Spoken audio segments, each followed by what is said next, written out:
Tonight's episode of Fireside is brought to you by Legends of Belize. Visit legendsofbelize.com to learn more.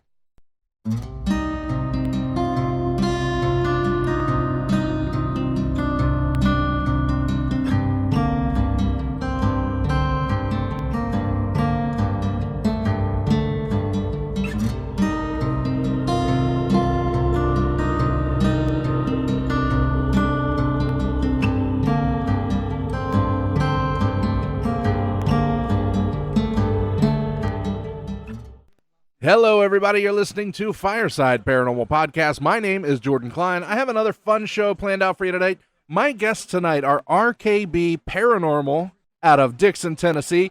Before we get to them, just a few announcements.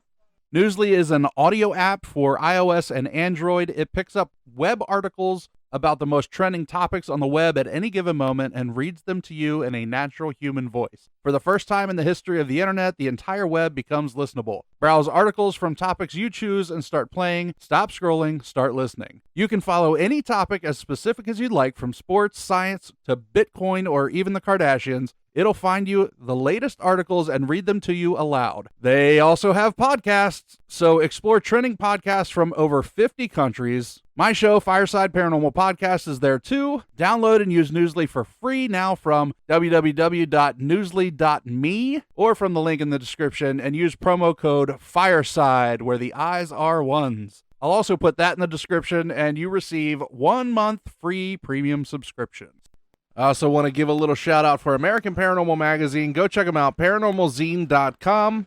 It's not too late to get that July issue that features Fireside Paranormal Podcast, so make sure you grab that. I also want to play a promo for my friends over at Middle Aged and Creeped Out. They sent me a little promo, so give it a listen and then go subscribe to their show. Hey guys, this is Todd, Sean, and Nate, and we are from the Middle Aged and Creeped Out podcast. We drop full episodes every Wednesday night or Thursday morning, and our middle-aged mini-episodes drop on Saturday afternoons at 3 o'clock. And if you enjoy discussions about the paranormal, weird, unexplained, and just plain creepy, then check out our show. You can find us however you listen to your favorite podcasts. If you like what you hear, don't hesitate to give us a 5-star rating and review. Telling a friend, family member, or even a coworker about us helps the show. And you can also find us on Facebook and Instagram by searching Middle Aged and Creeped Out. And our TikTok is @Mako Podcast, and that's with 2 A's. Well, Nate, what do you think? That's the end of our promo, and that's a wrap. Well, there you go. So until next time, creepies, Nate is your sound engineer. We are your hosts, Todd and Sean. And they are middle-aged and creeped out. Keep it creepy.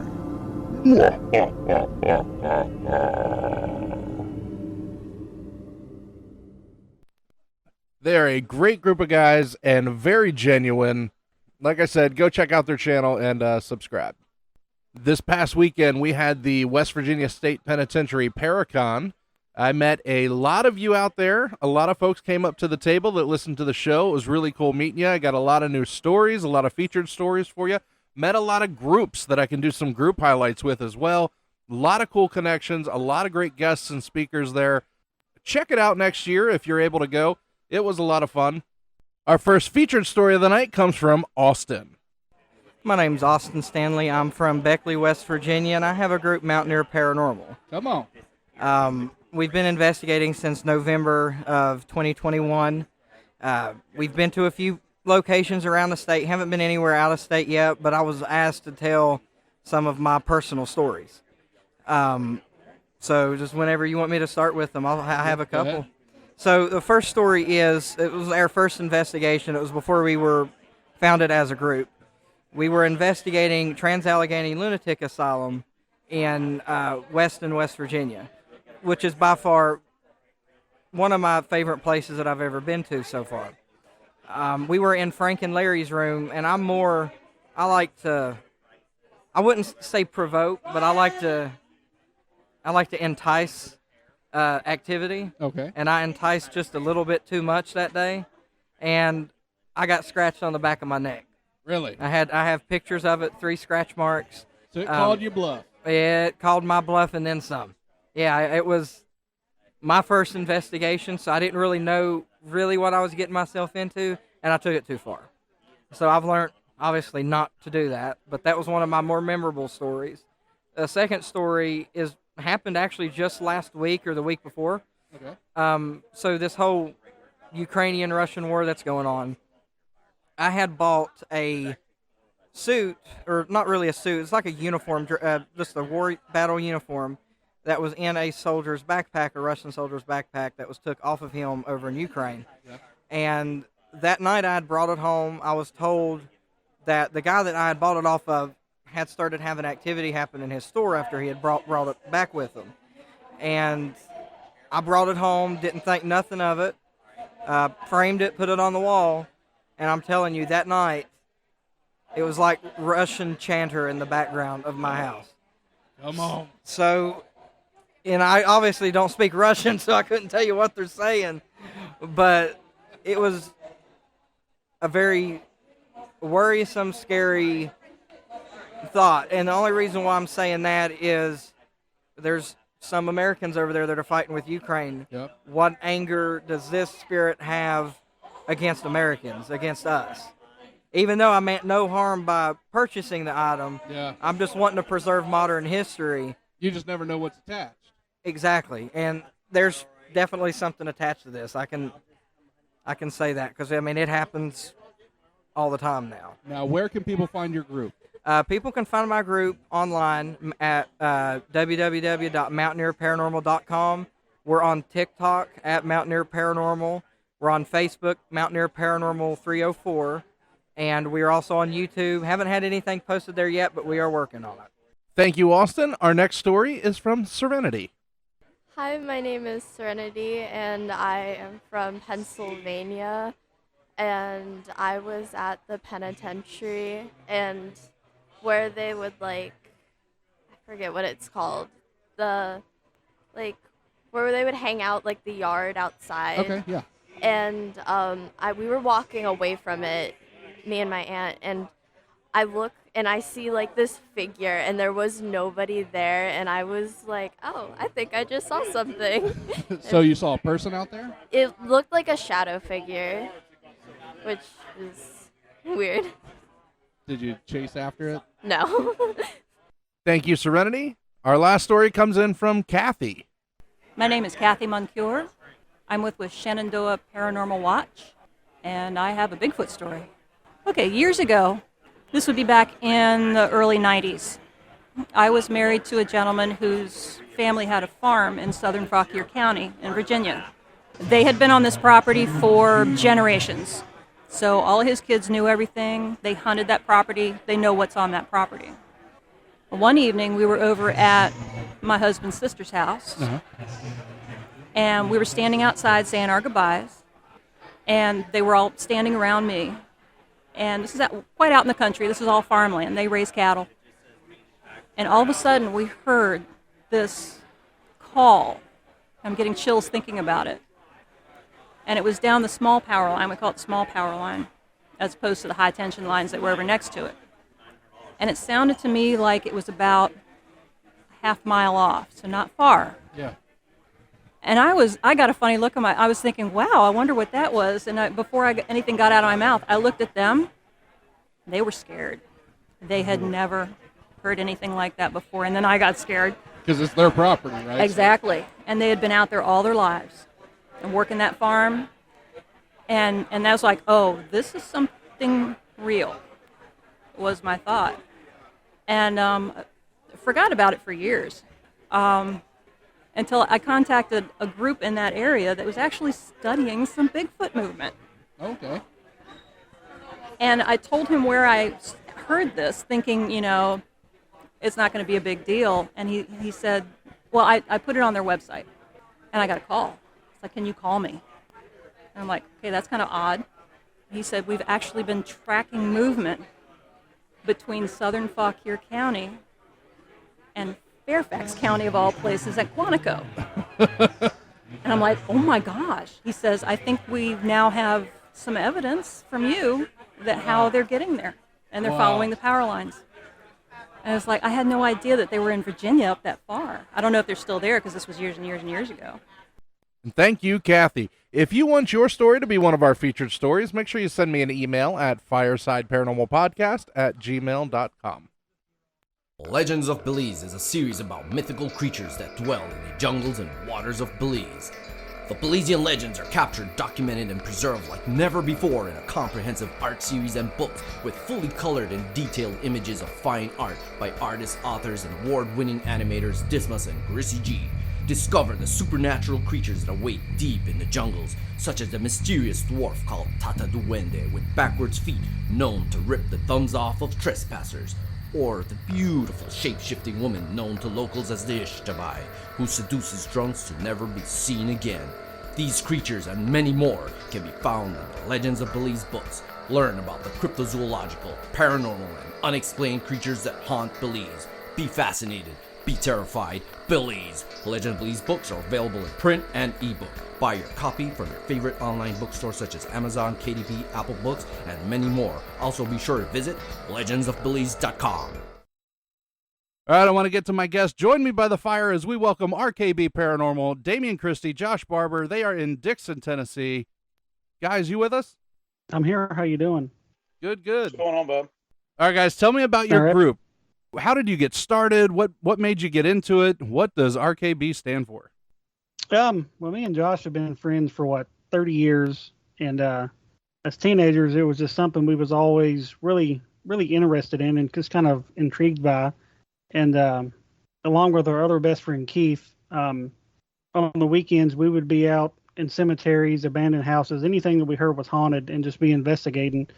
Where, most teenagers would be out partying or doing stupid stuff. We was in a cemetery in the middle of the night. So it was just something we was always into. And we'd always talked about actually starting a team.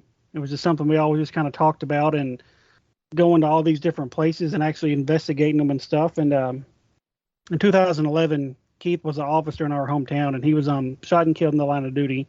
Oh, wow. And that's actually where the name came from. We used his initials, Richard Keith Beller, and we figured that was a really good way to kind of honor him and still, in a sense, have him with us during our investigations. And so that's where our name came from. And then what was it, in 2020, after an investigation up at Brushy Mountain State Penitentiary in East Tennessee, me and Josh got to talking on the way home that, we're not getting any younger. We're approaching 40, and, it's time to actually start this team. And we talked about it, and I tossed out the name, and he dug the name, and I messaged my tattoo guy the next morning, got a logo made, and we had a Facebook up and running the next day. And I think we had our first official team investigation, about a month later. And it was actually, I think, right at a month later. It was actually the day of my aunt's funeral, which is, kind of ironic, but, when she passed away, I knew she would want us to keep going and actually go that night. So we went, and even though it was kind of a dead night that night, it was still a fun time. We had, we had a little bit of equipment by then, and so we got up and going. That's how it all started. That is an awesome way to honor your friend. Really, that is really, really cool. Thank you. Now, what types of places do you investigate? Do you do more like residential stuff? Do you find yourself going to more like the prisons, the more commercial areas? What do you enjoy? We do a lot of the pay to play stuff, which we don't really mind paying because we know a lot of these places, the money's going for a good use, kind of help restore the building and keep its doors open and stuff. We've had some local businesses reach out to us. We've done a few local businesses in Dixon and a couple other places. We haven't investigated any residences other than my grandmother's house. We're kind of all on the same page about going to someone's home because, a lot of people make a joke of this stuff. And when somebody says this stuff's going on in their house, we don't know if they're being serious or they're just making this stuff up to make fun of people. So we just kind of shy away from personal residences at the moment. If it's somebody we know or, family or friend, we would be down for that. But like somebody we don't know, we wouldn't be up for it at the moment. Yeah, because we've met a lot of weird, random people talking about some of the craziest, unorthodox things happening at their house, and some of the things they were talking about what's going on and happening is just, if it is happening, they probably need to burn the house down and move. Yeah. So, everybody you run into, it's like the gateway to hell is pretty much what they're living Absolutely. in. Yeah. Right. Yeah, you get that. We were talking a little bit before the show. Sometimes people are a little crazy. Yeah. Not saying any of you out there are, but the people that don't listen to the show are nutballs. Let's say I'm a little crazy. Some of these people we deal with are way past my limit. Right.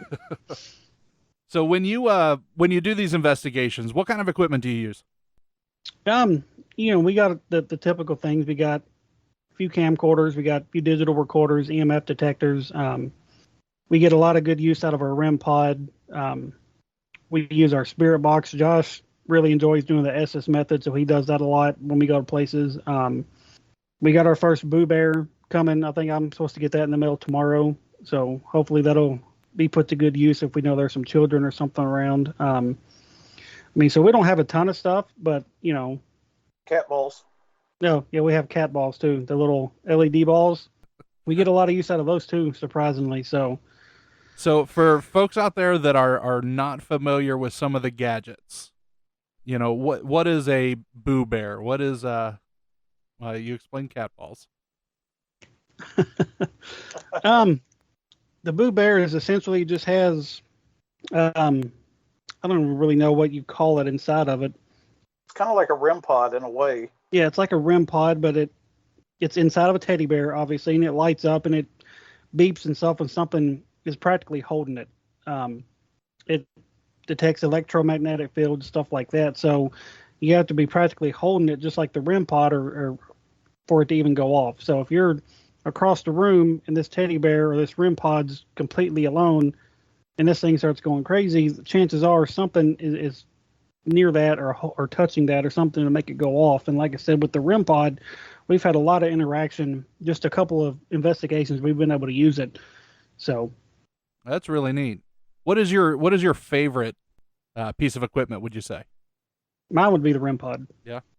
What about you, Josh? Yeah, REM pod, and of course the digital recorders are you can't beat them. Yeah, I think if nothing else, if you were to take one thing on an investigation, I think other than a flashlight, a digital recorder would be kind of like the basic have to have, don't you think? Oh yeah, because if you can at least visually capture evidence, you can at least catch audio of it. So if you always have a recorder on you, there's always a good chance you're going to capture an EVP or a disembodied voice, something to where you may not always catch something visual.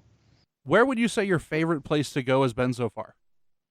My favorite place has been the Old Scott County Jail in Huntsville, Tennessee. Yeah, I'd have to agree. And that's just because, there's a lot of history there and it's not a super huge place. And that location was probably, I know it was our most active night to date. So we captured our best evidence there. And probably captured one of the best videos that a lot of people have told us they've ever seen. So walk me through it. What all happened? What kind of experiences did you have? And what was that video? When we started the night, we were just in the setup room talking to one of the ladies there, just getting our equipment set up, and heard a woman from the hallway behind us, and I thought the other lady had arrived that was going to stay there with us that night. And I turn around, there's nobody there, and they're giving us the walkthrough and stuff and telling us a little bit of the history and some of the hot spots, and just the feeling as you're walking through it, we just had a feeling it was going to be a good night. And in our first location, we was on the top floor, I think it was. Yeah. We go into some of the cells and we had a pack of cigarettes and we had a little shot of a little bottle of whiskey with us, and we'd set it up and put an EMF detector beside it, and we were like, hey guys, we snuck this in for you, come grab you a smoke, take you a shot. Our EMF detector started lighting up like crazy, like somebody's reaching out for that stuff. And we took a baseline reading beforehand, and that room had no electromagnetic fields anywhere in that room. So that was the beginning of it. And then we go down to another set of cells, and we have an EDI box with us, and Josh is in corrections, so he brought his handcuffs with him, kind of as a trigger object, and The EDI box, it does numerous different things, but one of the things it does is reads temperatures. Yeah, I'm not And the familiar with that temperature one. with the EDI, it's just a little box. It reads temperatures, it detects vibration. I think it's also kind of has a REM pod feature built into it too. It does. And so in this one particular set of cells, the temperature had stayed the same for a good 10 minutes. It was like 67.5 or something. And so Josh sits the cuffs down in front of the EDI box. He looks over a couple minutes later, and the temperature's changed to 66.6. And I was like, that's really weird. And of course, everybody automatically jumps to the negative part, but we didn't think anything like that. We was like, well, that's just a really odd coincidence. And the whole time he had his cuffs in front of it, it stayed that temperature. As soon as he picked them up, about 10 minutes later, the temperature changed again. Oh, wow. And what's really weird about it is I went downstairs and I was like, hey, has this temperature on this thing ever read 66.6 while y'all been in this building? And they're like, no, it's never, because they were letting us use their box, and they're like, no, it's never read that temperature. They're like, when did that happen? I was like, right before we came down. And what was weird is they were online researching a story they had just seen on Facebook about that number.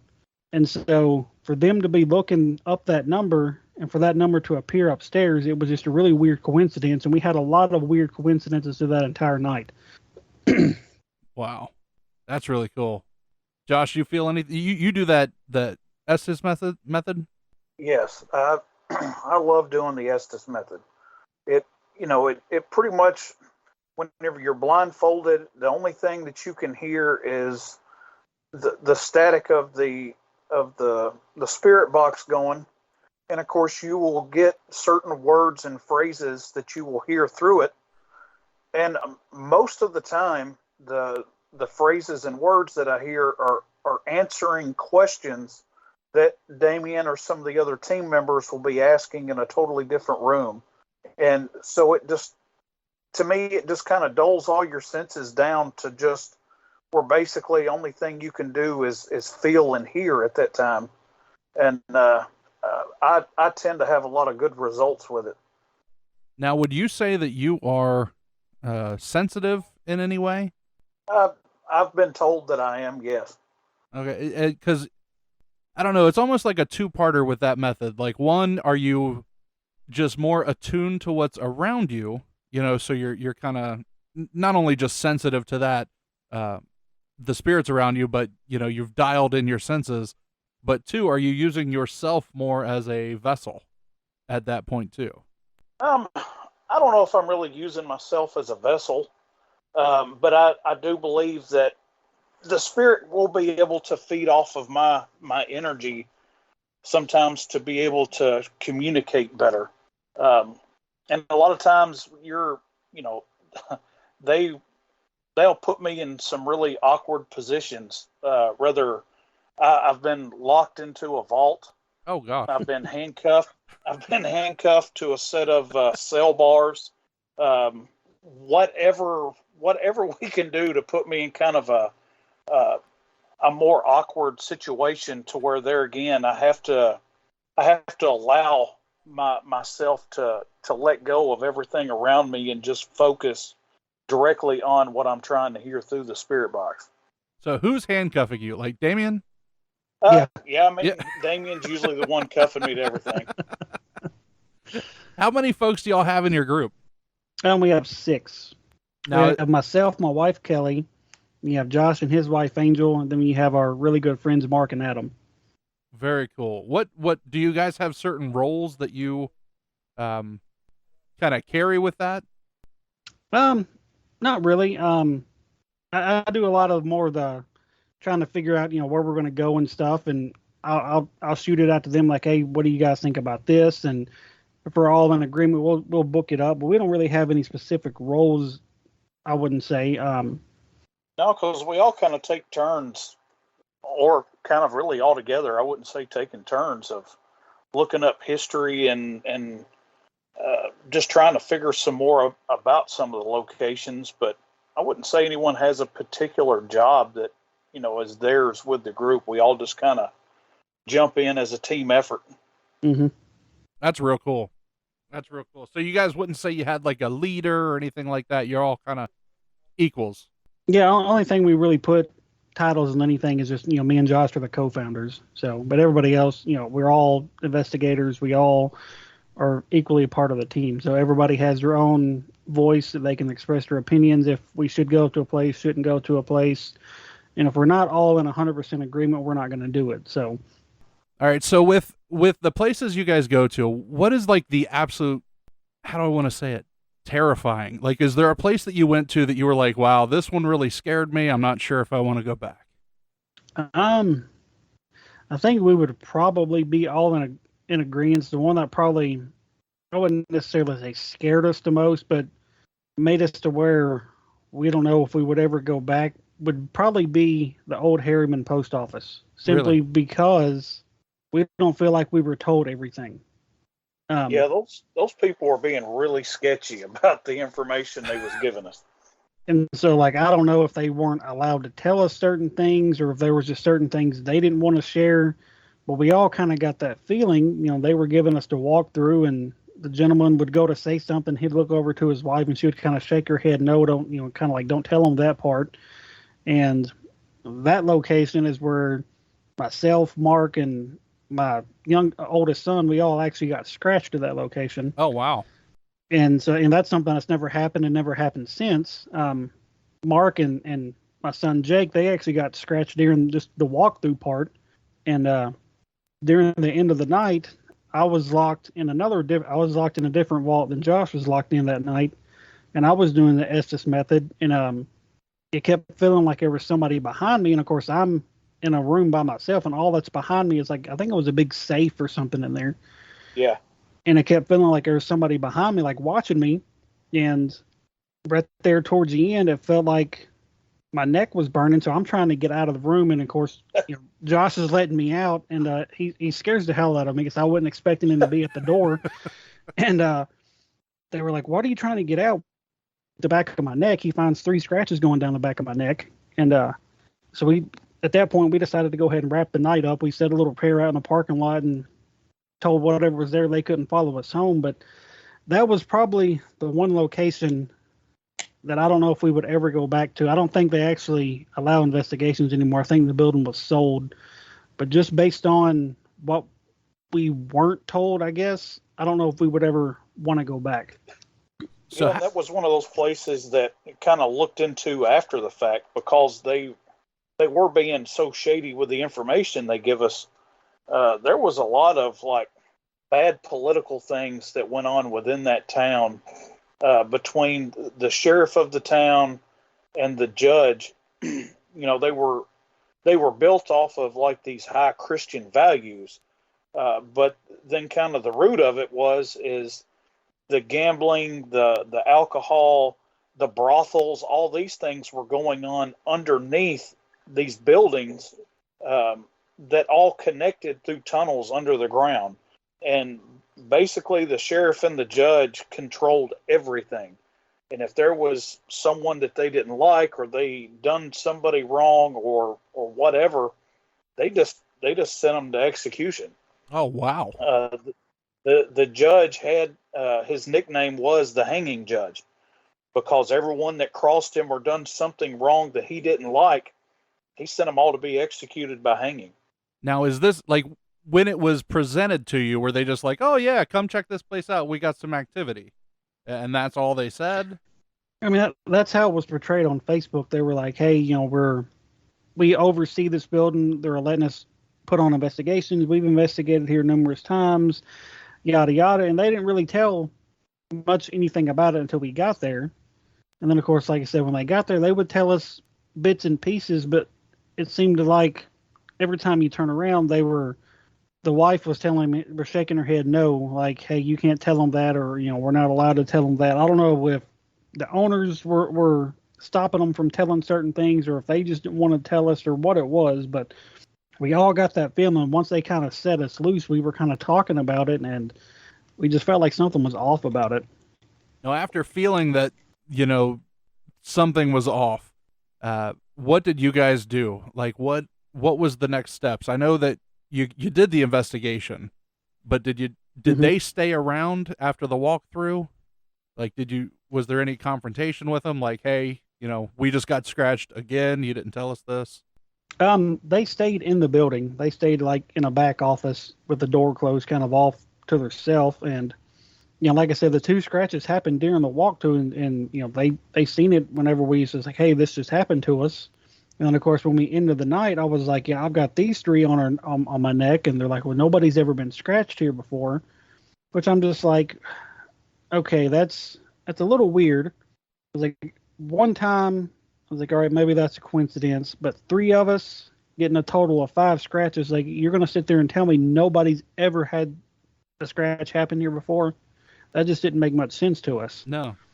Yeah, and it wasn't like we were in there, doing any provoking or anything like that. Like, we wouldn't even be in the slightest bit pushy Right. to try to get any reaction or anything. And so it was just really weird the way that they kind of portrayed the place. And then whenever we was like, yeah, they've gotten scratched, and they was like, oh, well, that's weird. We've never had nothing like that happen before. I was like, man, I don't 100% believe you. Yeah, especially during a walkthrough. What kind of provoking or really any type of investigation stuff are you doing on a walkthrough? Right. I mean, 'cause they were doing all the talking. So, I mean, we were just listening to them, and I was kind of taking notes on my cell phone about some stuff. And I remember Mark is like, man, my neck is really burning. And I was the one standing beside him, and I looked over, and it went like the entire length on the side of his neck. And I was like, man, did you scratch yourself? He's like, no. He's like, I haven't touched my neck. And that was his first investigation ever. Yeah. And then it probably wasn't 10 minutes later, my son, he's like, now my neck's kind of burning. And Mark checked his neck, and Mark seen the scratch forming on his neck. Like, his neck was red and welted up. And I was like, man, that's really weird. And he's only 14. So he was kind of freaked out a little bit. We tried to, reassure him, hey, it's no big deal. Don't worry about it. But then when I got to 3 at the end of the night, again, everybody normally portrays that to being evil. And I didn't just assume. I was just like, that's just their way of communicating. I was like, but on the safe side, we all decided to, we should drop a little prayer before we leave, just to be cautious. And, it was just something about that place, man. I don't know. Now, you said you had scratches as well, right? I did. So, I mean, what did it feel like when you were getting, scratched? Did it feel like something was scratching you? I know you said Mark said it sounded or felt like it was burning. That's what it felt like with me. Like I said, I was in this vault, and actually, it's actually on our bloopers reel, because my reaction once Josh opened the door would be, it's just hilarious. But you can see me standing there, and you kind of see me jump and look behind me, and then I kind of twist my neck. I was like, man, my neck is like on fire. And that's when I try to get out, and it just felt like just my neck just started burning just like out of nowhere. Wow. In your mind, and this is why I asked that, have you ever watched 13 Ghosts? Remember that movie? Yeah. Mm-hmm. Okay, so like the ghosts are all in this house. They're incredibly evil, and you can only see them with the glasses. So like they're out there. Let's say you're in a house like this. Let's say it's a post office, and all of a sudden you get burns and scratches and all that. In my mind, right? Because I watch a lot of scary movies. In my mind, I see like the guys from 13 Ghosts just like running down a hallway after you, like slashing like crazy, and you're, I don't know, in your mind what's going on? Like, oh, something got me, ghosty got me. Whoops. I mean, that's pretty much what went through my head. I was just more or less like, what did that? Was, that just somebody that don't know how to use your energy very well and just reached out to more or less just touch me, and it came out as scratches, or were there something, malevolent in there, and they're like, you know what, I don't want this guy anymore. I'm about to do this to get him out. I mean, either way, it got me out of the room, and we were done for the night. But it was one of those weird things that, like I said, I'd never experienced before, and we haven't experienced it since. So I don't know if it was just the building itself, or those people were hiding stuff that went on there that we didn't know about, and that was the reason behind all of it. Well, obviously you're a lot more logical of a man than I am. Now, Josh, what scared you the most? I mean, really nothing. Like, I don't say that like I'm not scared of anything at all, but I just I just don't let a lot of that stuff bother me. Like I'm there expecting these things to happen, whether it does or it doesn't. My mind is more open and free to the fact of all these different things that are going to pop up on us. That's what we're there for. So I don't get spooked over anything real easy, which is probably why I'm the one that gets locked in a lot of places and handcuffed to stuff and left alone. Like I said, I'm not. There is a certain level of fear that a person has going into some of these places, especially being left in some of these rooms, and you can't see what's going on around you. You can't hear anything that's going on around you sometimes. And so, yeah, there is a certain level of fear, but I don't really get scared about any of it. I mean, you did say when that picture got knocked off the wall, it did spook you a little bit, and you probably would have took off running. Yeah, I'd have definitely jumped. But I'll tell you what. That's the video. That's the video I was talking about. I think I shared it with you a couple months back. Yeah, I think I remember Scott County Jail when you were explaining it before. I was like, I've seen this video. Yeah, I mean, so that night we were, it was weird because the entire night it seemed like when like the really, I guess, good stuff was happening would be when we were just getting into a room and we hadn't started rolling film or audio yet, or right when we were getting ready to change locations and we had stopped everything to get moved to the next location. So like stuff was happening, but we weren't capturing anything. And we captured a couple of things here and there, and we had actually caught the audio of that same picture frame falling earlier in the night. We were in a different room, and I was doing like a live review of the EVP session I just did, and I was recording the audio of it and stuff, and we hear this loud crash come from the hallway. And we walk out there, and there was a picture frame that had fallen off the wall, and went downstairs and got Miranda to have her come up there and was like, hey, has this ever fallen before? And she's like, it hasn't fallen since we put it up. And these pictures throughout this jail is hung up with like those Velcro stickies, and it has 4 or 5 stickies on it, and so it takes a little bit of force to get it off the wall. And so we tried to debunk it. I was just like, well, maybe somebody was here during the day, was messing with it or whatever, and maybe it wasn't fully on the wall. So we just kind of tossed that out. And then to end the night, we was in the room next to the room we was in when it fell the first time. We were in the kitchen part. We had the door closed, and like I've said before, Josh he's a corrections officer, so he was all using all these different jail terms, talking to him like he was at work, not really provoking him, but just kind of saying, hey, it's time for lights out, yada yada. Yeah, okay. And so our REM pod starts going crazy. The EDI starts fluctuating, and I remember Josh saying, you've done all this stuff tonight, but you haven't showed us anything really good yet. Prove to us that you were here. Just a couple minutes later, we hear a woman from the hallway say, help. And so, I pick up my camera, I walk to the door, and you hear the REM pod still going kind of nuts, but Josh is messing with it, trying to get it to stop. And like, once he stops messing with it, it won't stop going crazy. Walk over to the door, open it up, I say hello, and as soon as I say hello, that REM pod stops. And about 3 seconds later, that same picture frame goes flying through the air and does a flip in the air and lands about 4.5 feet away. And, I scream and I'm dropping F-bombs and stuff because, I'd seen it happen and it scared the crap out of me. And, we go downstairs and we grab Miranda and we're trying to debunk this thing like right then, trying to recreate it flying off the wall. And every time we would go to like kind of shove it off the wall, it would just fall straight down. Like we could never get it to fly. And so I remember her telling me the next morning on her way home, she called Chris, which is the other lady that oversees the jail, wakes her up at like 4 o'clock in the morning and say, you've got to watch this video I just recorded off their camera.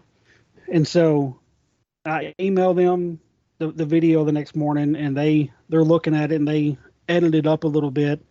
And when they slow it down, you can see this white anomaly comes down and goes to the right.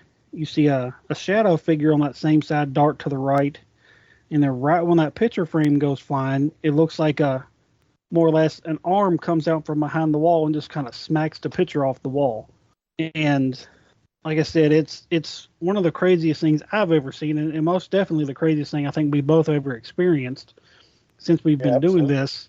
And I did a live stream with the ladies a couple weeks ago, and they said now they use that video during their walkthroughs when they do like ghost tours or when another team comes in. That's like a part of their legacy, I guess you could say. Yeah, you've pretty much caught their history now. There. That's exciting. That's like of course, the other cool thing is the other video camera that we had sitting at the door actually caught the audio that we had heard in the hallway of someone saying help. Oh wow, really? So between the two different cameras rolling, we literally captured everything that we said we heard and saw. It was all right there on camera. So I mean, it wasn't like anyone could say that we created that of our own, and we tried everything we could to figure out, was this something that could have happened just by happenstance or not, and couldn't recreate any of it. And so it was definitely one of the most exciting investigations we've been on. How long have you guys been a group? We started in June of 2020, so here in about 2-3 weeks it'll be officially like 2 years. So okay. How many investigations do you think you guys have been on so far? I would say roughly about 19 or 20. Nice. That's especially good through the pandemic. A lot of groups weren't really able to get out and do things. So yeah, I mean, I think kind of might have been part of it because at that time you weren't really able to go out and do much. So we was kind of like, hey, this is another good reason to kind of do this, to kind of get us out of the house a little bit. And it was something we'd always wanted to do anyway. And so, most of these places that we went during that time, they did have their guidelines in place, but their guidelines were for when they were actually open during the day and stuff. So when we get to go in, we were the only ones there, so we didn't have to worry about wearing masks or anything like that. So that's a plus. That had to be difficult. Josh, I want to ask you, especially going into jails or prisons, things like that, as a correctional officer, do you feel almost more targeted? Because like here you are, Damien's handcuffed you to the cell, and here you are, an officer representing what a lot of them, let's say, would hate. No, not really. I know it's kind of weird to say, but I kind of feel more relaxed. I've spent most of my adult life working in either a prison or a jail, and so I feel completely comfortable. It's almost like I'm at home with them. My father, he's retired from working corrections of 32 years, and I remember whenever I was 6 years old, I went with him one day. He was working at the old Tennessee State Prison, nicknamed the Walls, and I was like 6 years old the first time I went there. So I mean, being in a prison or a jail setting has been a big part of my life. And so, no, I don't feel that I'm being targeted at all. To me, I think it gives me a little bit of a leg up sometimes, because going in there and trying to communicate with them in the same manner that they're used to being communicated with, yeah, I think sometimes helps us get some better evidence. And that was going to be my next, question going into it. A lot of people go into EVP saying, is there anybody here? What is your name? What do you look like? Are you dead? Have you seen God? Those type of questions. You guys have a different aspect going into it where the lingo, literally what the officers say to them. Do you feel you get more EVP in that type of setting, with y'all's background? I mean, I would say yes, especially since, what happened at Scott County Jail. We went to the Old Stone Jail in Franklin, Kentucky, of course, we didn't have a lot of stuff go on there. But there again, I still think that, using the handcuffs and things as a trigger object, kind of talking with that same kind of lingo, I think it did help us get some of the things that we did capture there.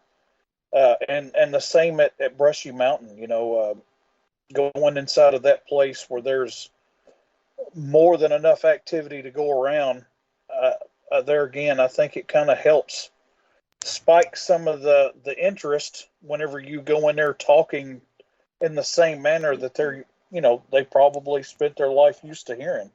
When you go into a place, because you said you prayed afterwards at that one location, do you try to bring any kind of faith into it to protect yourselves going in, or do you do it more at the end, coming out?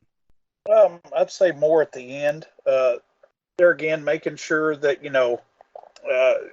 pray over everybody that was involved. And then, of course, making sure that, after the prayer, we're telling, whatever spirits that are there that they have to stay there.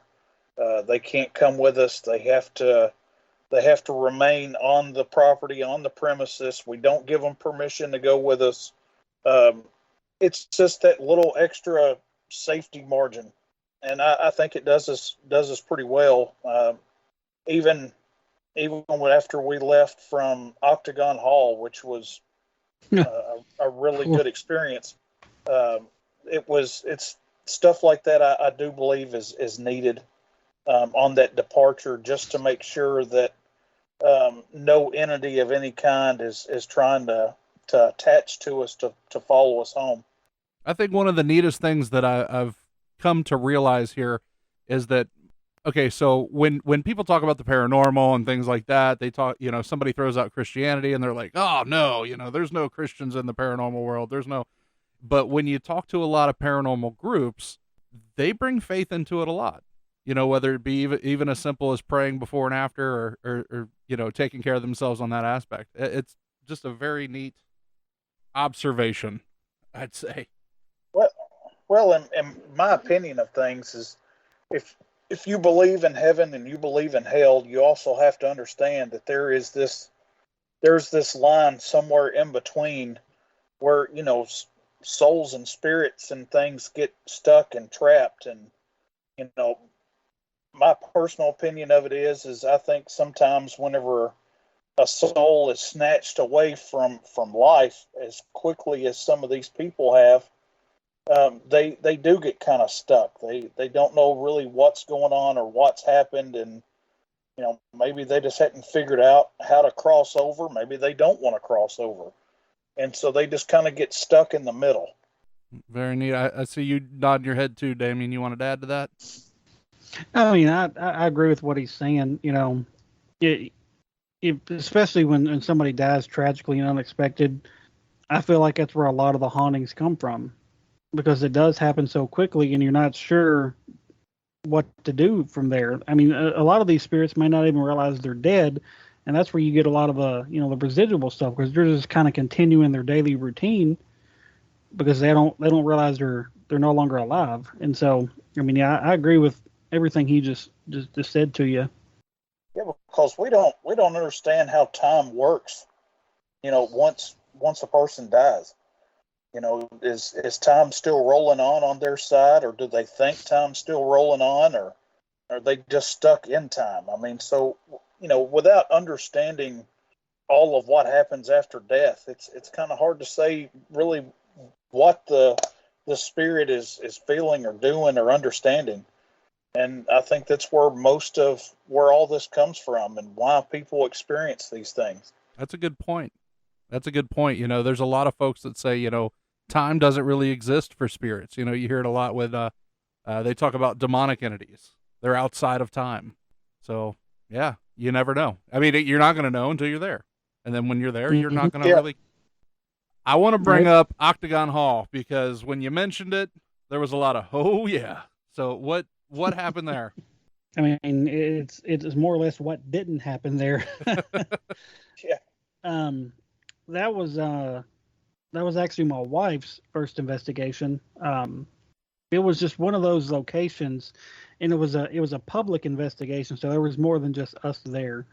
But it's a small place, so there was only maybe 15 people there total.